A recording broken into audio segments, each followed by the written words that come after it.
Awkward. If he were forced to pick a word to describe the current atmosphere, awkward would have been it, with tense being a close second. The team's common room had already divided itself in two, or perhaps 2.5 would be more apt, given that while his dwarven teammate had wasted no time in saddling up to him, his orcish one was hanging back a bit. And across from the three of them sat the team's 2 elves, of light and dark complexion respectively. The 2 young noblewomen seemed united in their mutual distaste for both him and the 2 peasants they were apparently going to be forced to spend the next 4 years with. I realize that your standards for companionship are likely low, but must you encourage them like that? The high elf finally grunted, blue eyes glaring at him contemptuously. He cocked his head in genuine confusion. Like what? Letting them sit with you like that, as if there are equals. Standards need to be set. Before he could respond to that, he was actually beaten to the punch. We are your equals, the dwarf said, her tone incredibly smug, despite the fact that she could barely see over the rim of the table they were sitting at. Even if you 2 and our green-skinned friend have yet to realize it. William didn't miss the way the orc in question jumped a little at those words. You're an up-jump merchant, the high elf spat. Her companion had still yet to say a word. She just continued glaring at him. Outside these walls, yes, the dwarf shrugged.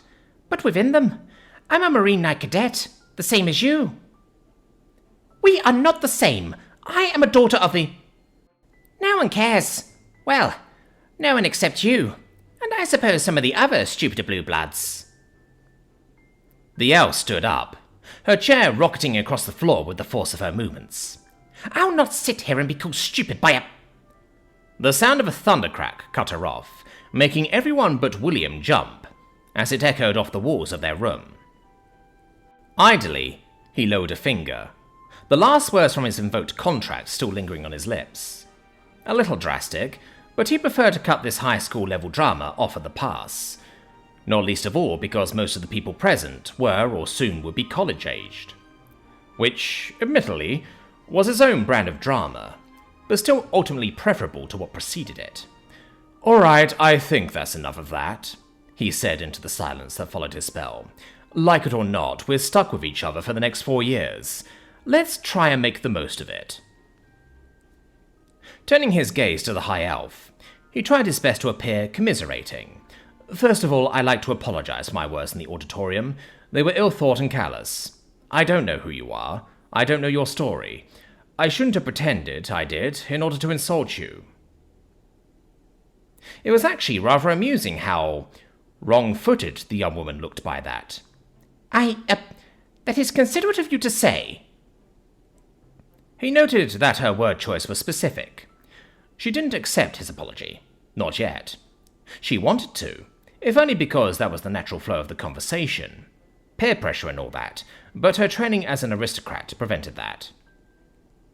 That training was also why she'd been so wrong-footed by his easy apology. Because apologies held weight in noble circles, they were an admittance of wrongdoing. And rarely was that wrongdoing resolved with just words. No, by admitting wrong, he'd basically just tacitly offered her some kind of favor. Which was fine. Not ideal, but fine. The first step towards reconciliation requires someone actually take said step, after all. Was it right? Had his words actually been wrong? Probably not, he thought. But who cared? He was a grown-ass man, not an insecure teenager. He lowered his hand, giving everyone an easy, practiced smile. "Okay, with that out of the way, how about we all introduce ourselves like we should have when we first sat down?" he said, doing his best to take control of the room. "Our standing friend first, because I can't keep referring to you as Blondie in my mind." The young woman actually flushed a bit at that, even as she delicately righted her chair, glaring all around as if daring someone to comment. Something the dwarf looked about to do, before he idly kicked her shin under the table. She in turn gave him an incredulous look, before pouting and remaining silent. Well, I suppose that the basics of civility can be observed, she muttered. As I was saying before I was interrupted, I am Olzenia of House Sermond. A pleasure to meet you all. William smiled. Good. It's a pleasure to meet you, Olzenia. The woman eyed him for a moment before nodding stiffly in acknowledgement, straightening the lapels of her vaguely Napoleonic-era jacket as she sat back in her chair.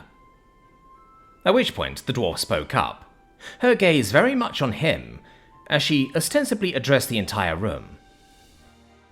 Well, I'm Bolin McCant, crosswoman and trader by nature, soldier by obligation.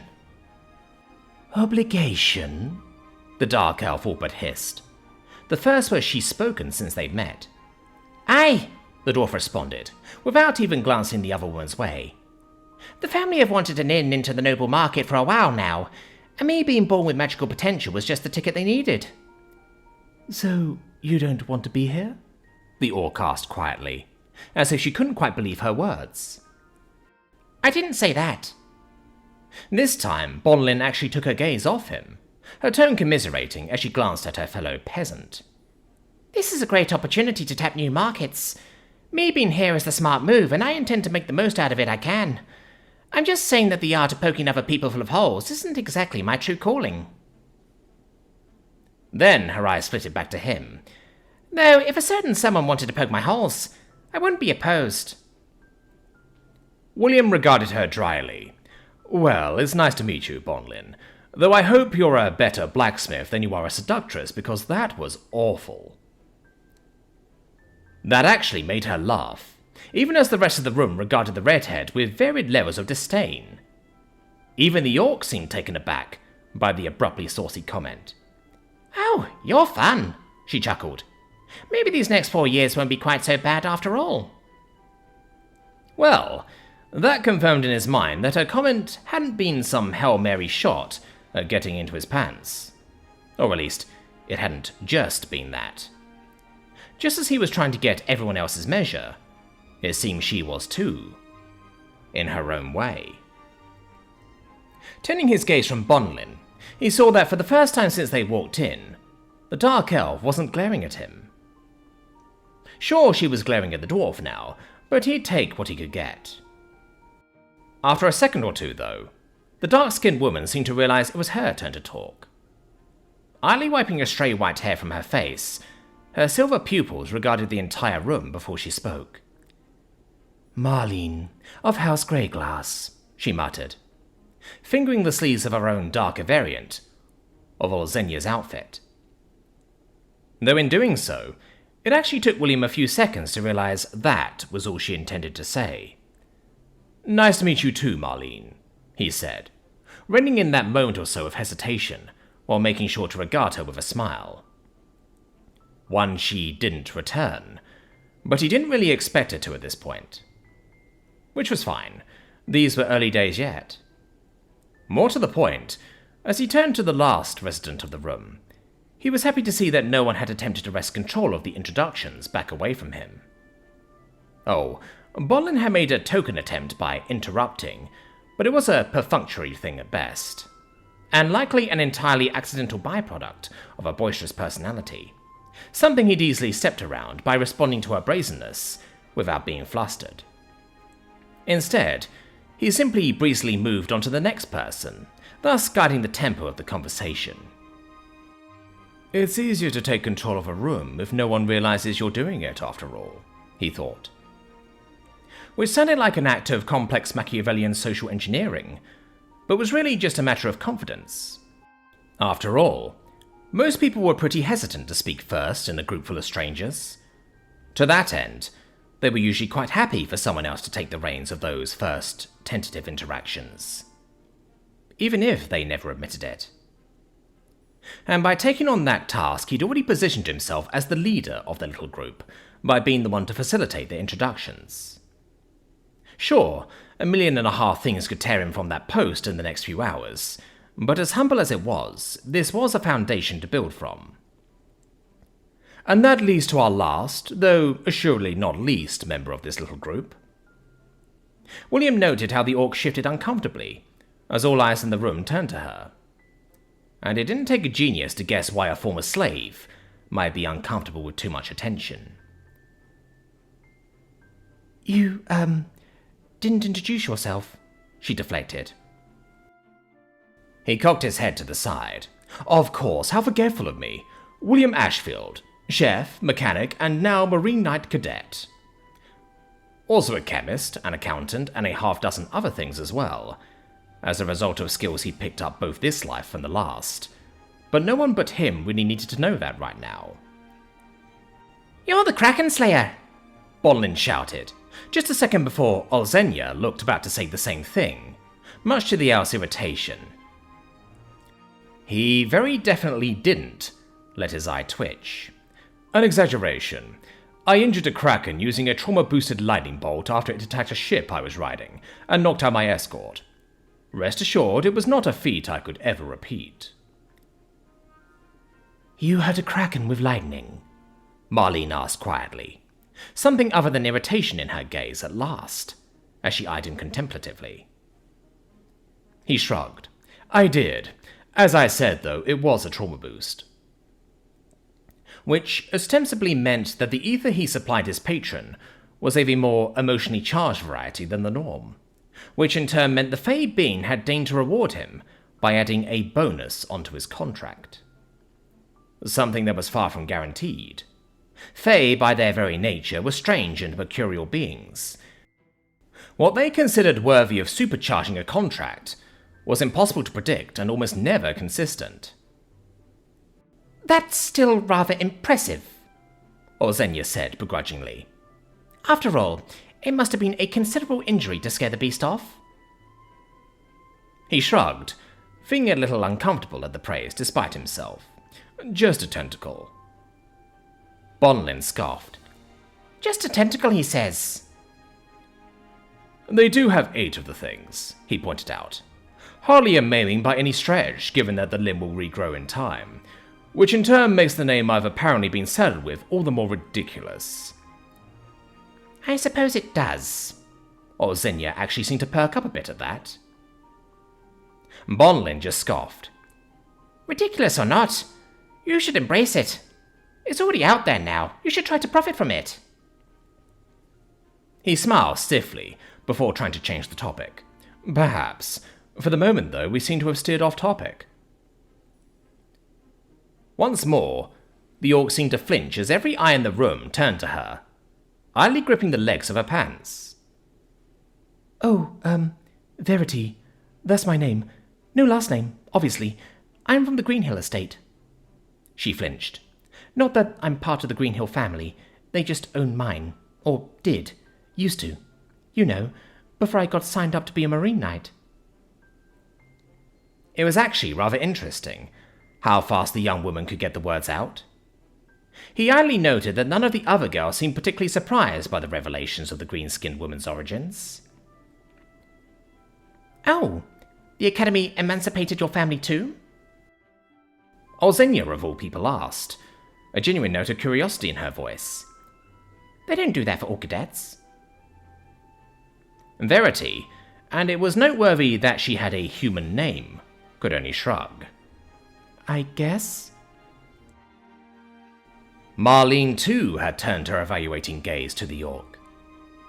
They only do that for prospects they really want. Do they have your family working somewhere in the capital? Just outside it. Offer them a job on some farm there. Paid work rather than the other kind. As field workers, given that's what we used to do. Now William, too, was sizing up the orc. If the Academy went through that much trouble for the orc, well, it implies she had talent worth the extra investment. And suddenly, not being part of some noble's retinue doesn't seem quite as bad as it did before, he thought. Sure, he was still with the dregs of the Academy, but at least one of them, likely two given Bonlin's plebeian origins, was a talented dreg. Plus, this has made taking over as leader a lot easier, he mused. Admittedly, he'd not have had to do that if he'd been allowed to form his own retinue, but that had never been truly likely. Honestly, He'd originally placed 50-50 odds on being placed in some allied noble's retinue, or his fiancée's. Being busted down to general intake had honestly never even crossed his mind, which was just proof positive that no plan ever survived first contact. Well, I'm at least glad to know we've got at least one upcoming star amongst us. He gave the orc his most charming smile, watching her flush in response, because as much as inconvenient as the gender dynamics could be in this world, he'd be damned if he didn't make use of them. We're lucky to have you on our team. He deliberately ignored some muttered words from Orzenia about being talented for a plebeian. Nothing to be done about it now. What mattered was that, for the moment, at least, he'd at least gotten the team over the first hurdle together. And in doing so, he cemented himself as the centre of the group.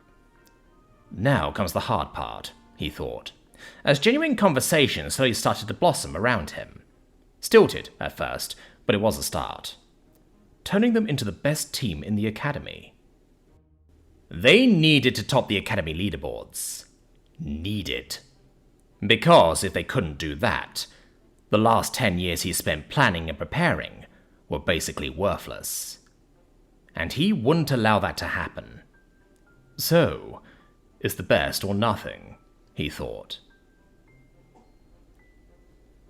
Orzenia resisted the urge to scowl as she emerged from the veritable prison cell the academy dared to call a room. Cramped didn't even begin to describe it. Between the torture device pretending to be a bed, her desk and locker, there was barely enough room to stand, let alone engage in her morning exercises. Thus it was that she was forced to perform them in the communal living area. Fortunately for her good mood, none of her teammates had yet seen fit to rise from their slumber, the doors to their own cells remaining stubbornly closed. Something to work on, she thought. Because for all that she'd been forced to team up with a plebeian, an upstart and a madman, she refused to languish in obscurity. Her older sister's schemes might have placed her here, but they needn't keep her here. She needed only perform well enough to draw the eye of another noble. She made a mistake yesterday, lost control of the room by misjudging her fellow noble. Though fortunately, Marlene was of a more reasonable sort. In doing so, rather than take command of the room's plebeians, she'd instead made an enemy of them. Because that damnable man had played the part of an ally rather than an overseer. An intelligent move on his part that put the 3/5 of the group under his sway. Though whether the human knew that, she had no clue. It was entirely possible he really was just that lacking in noble decorum. Her insults the previous night likely held a grain of truth, after all, even if she'd outwardly retracted them. Either way, she needed to somehow get either the man or the orc on her side, so that she could more effectively command their team. She didn't even consider the dwarf. Some things just weren't worth it. Truth be told, the human was likely a long shot too, which really just left the orc, who at least seemed aware of her betters and her stations. So now I just need some leverage over her, she thought, as she moved through another set of sword forms, her imaginary blade whirling through the air. Given that she apparently has some talent, the carrot would likely be the wiser. The rest of her thoughts were cut off by the door to the main hall opening, a door that was supposed to be locked. Caught more than a little off guard, given that she was clad in little more than her bedclothes, she nonetheless managed to scowl mightily at the academy servant who carelessly strode into her team's quarters, humming a little tune as she pushed a small cart before her. When the woman finally did notice Orzenia standing there, she jumped a little. My apologies, young miss," the human said, her broad capital accent coming through in full. "I didn't expect anyone to be up at this time." Orzenia made no attempt to hide her harumph. "If you're here to clean, it seems an odd time for it."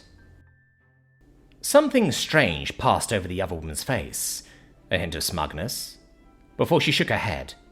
Nothing like that. I'm simply here to deliver your uniforms. Ideally, you'd have woken to find them waiting for you on the table. Ah, she'd been wondering about that. Very well. She gestured magnanimously to the table. You may leave them and go. The woman did so, leaving the table piled high with black uniforms with gold inlay, all of varying sizes. Thank you, an irritating familiar voice called absently through a yawn. The servant paused, eyes going wide, as did Olzenya's, at the sight of her male teammate, in little more than a pair of boxer shorts, as he stepped from his room with a yawn on his face, and his arms stretched high over his head. It's no issue, young master, the servant stuttered, torn between fleeing, flushing, and staring. Though she chose the latter, as Olzenya glared in the staring woman's direction. Casting one final glance back, the human woman trundled away, closing the door to their quarters behind her. Bye, the man actually called out. Finally alone once more, the high elf turned a gimlet eye on her teammate, even as the others started blearily appearing from their own rooms, before freezing in place at the sight of their male teammate, practically flaunting himself. Have you no shame? The high elf finally hissed, her cheeks flushing as she glared at the human. Put on some damn clothes! The man just glanced at her as he wandered over to the table. I am wearing clothes, or at least one piece of clothing. He tugged at the rim of his boxers. You'll not hear me complaining, the damnable dwarf whistled as she emerged from her own room, not being subtle at all in her staring. At least the orc had the decency to look a little flustered. Her fellow elf looked surprised, but that was all, which helped Olzenya rein in her own worst impulses. If her fellow noble could keep from staring at the veritable satyr they'd been saddled with, so could she. Mostly. Don't encourage him, she hissed at the dwarf, before twisting back to the male noble. And don't encourage her! The man actually had the audacity to grunt as he picked up his uniform, inspecting the workmanship of the seams. Why did you even come out like that? She finally muttered. I sleep like this, he said back casually, as he threw the pants over one shoulder. And I thought it smart to get this out of the way now. What's this? Marlene asked, the dark elf's tone cautious as she regarded the human clinically. The awkwardness, he responded. In case you all failed to notice, this room has exactly one shower, or rather one bank of shower heads. Just as he finished, the rise bell rang out. And given that we've got about 10 minutes between that bell going off and first muster, we really don't have time for individual showering. The dark elf frowned. How do you know that? Indeed, Olzenya was a little curious herself. She'd obviously tried to do as much research on the academy as she could, but obviously her sisters had hardly been forthcoming with details, and her mother's and aunt's experiences were likely to be out of date. And intended for houses beyond the royal line, she thought venomously. Handbook, he grunted, in the desk drawer. Ah, she'd missed that. And given the way the rest of her cohorts did, they had too. Hell, she'd practically gone straight to sleep after retreating to her room and renewing her patron's contracts. Yet the satyr had apparently had energy enough not only to search the place, but actually sit down and read something. Point is, he continued, we're about to spend the next 4 years living together, in very tight quarters, with all the awkwardness that entails. Olzenya hated the way the thought of that excited her a little, not least of all because she could see the same emotion flitting across the dwarf's face, and she'd be damned before she had anything in common with that horny monkey. I see, Marlene grunted, her tone unreadable. We're going to be sharing showers. Yup. He gestured down at himself as he threw his clothes over his shoulder and retreated to his room, presumably to grab a towel. So either get used to getting up before the rise bell or get used to seeing me in the nude, because I ain't losing out on beauty sleep because you're a bunch of prudes. That was surprisingly pragmatic. Well, Ozenia coughed as the man once more disappeared. I think I can be professional enough to get over a man in dishabille. In the name of saving time, of course. Sleep will likely be a precious commodity going forward. She ignored the way the dwarf stared at her as she walked over to grab her own clothes. She wasn't lying, after all. The man had a point. Sharing showers was only natural. And if she happened to catch a few glimpses of her teammate in the process, well, there was nothing to be done about it. I'll get up early in future, Marlene grunted. I'll also wait for you all to finish today.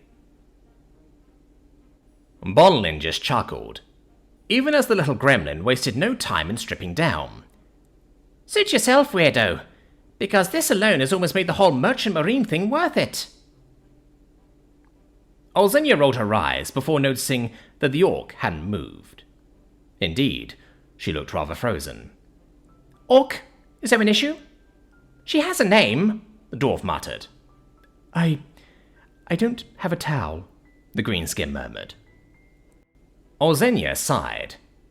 She really should have seen this coming, and she didn't want them to lose points because one of their team went to class dripping wet or stinking to high heaven.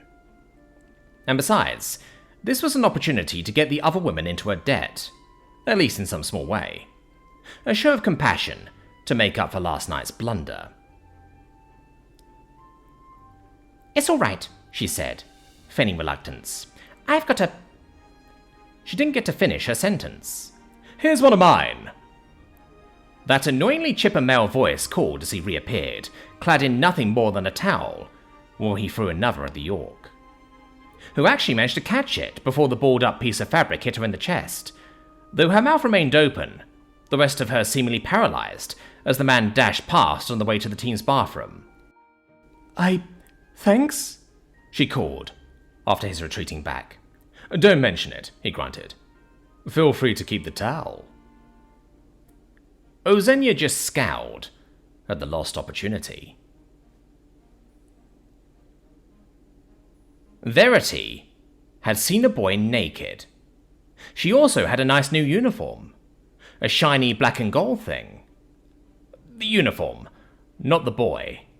The boy had been pink. In the shower. Another new discovery that she found she much preferred over a dip in the river or a bucket and rag. Not entirely because the shower had a naked boy in it, but it certainly played a role in her newfound enjoyment of the novel way of cleaning.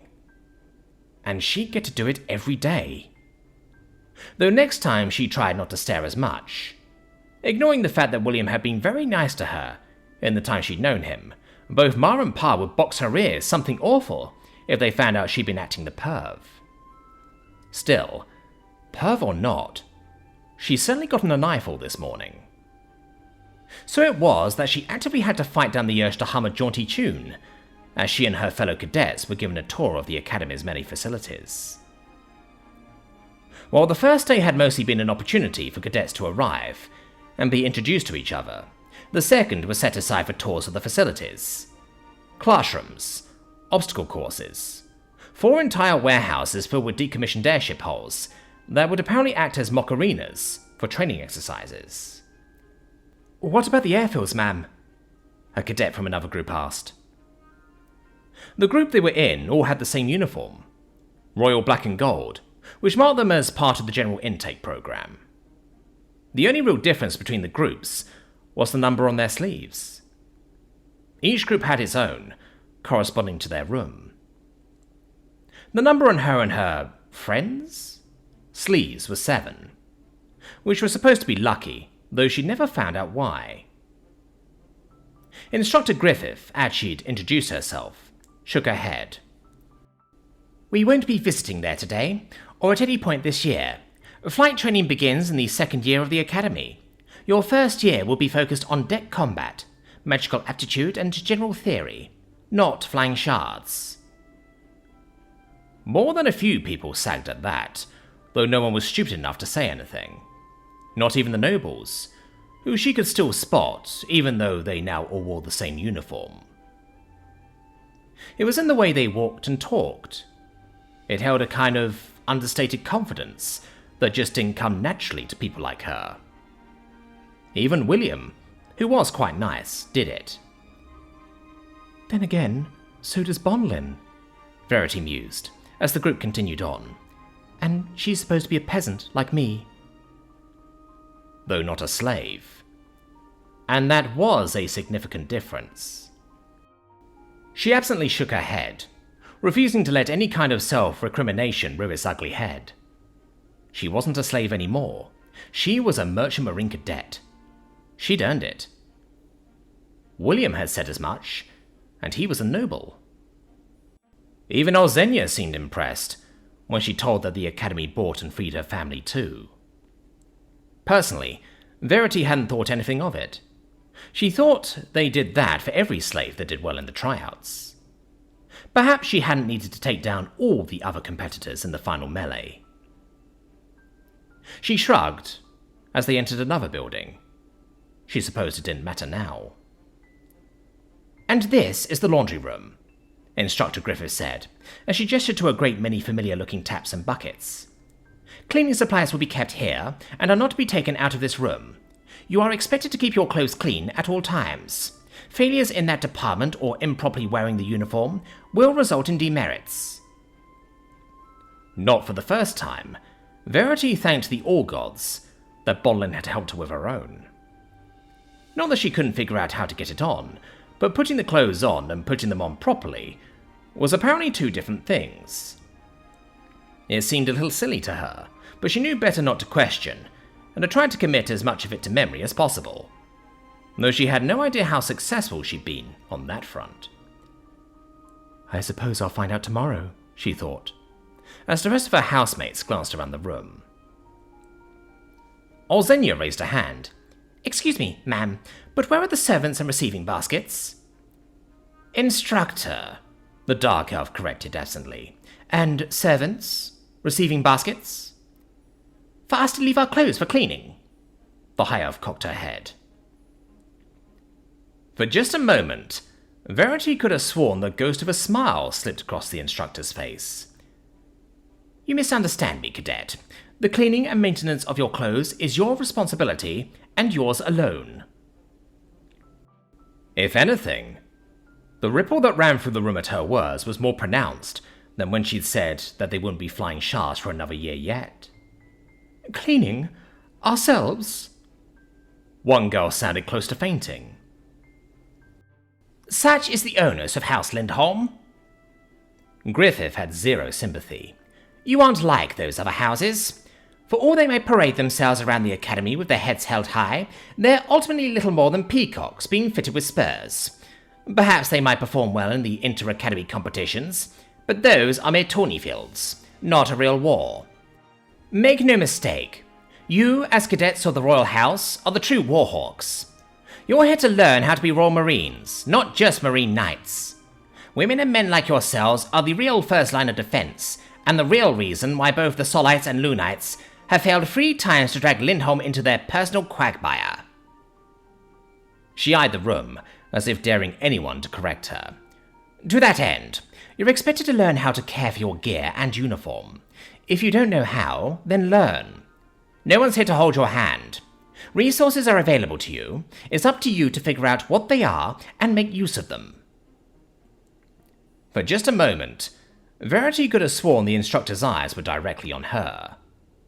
"If you fail, that failure, and the debt you'll owe to the Crown because of it, will be entirely on you."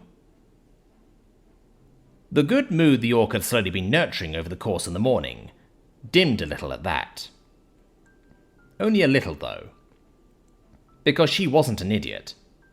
A little unworldly, perhaps, but not stupid. She knew how things worked. And she also knew that the royal family hadn't bought her a contract for nothing, because nothing in life was free, especially not for an orc. So, she'd work hard, prove she was worth the investment, and hopefully her family would remain free as a result. So long as that happened, she'd be willing to do just about anything.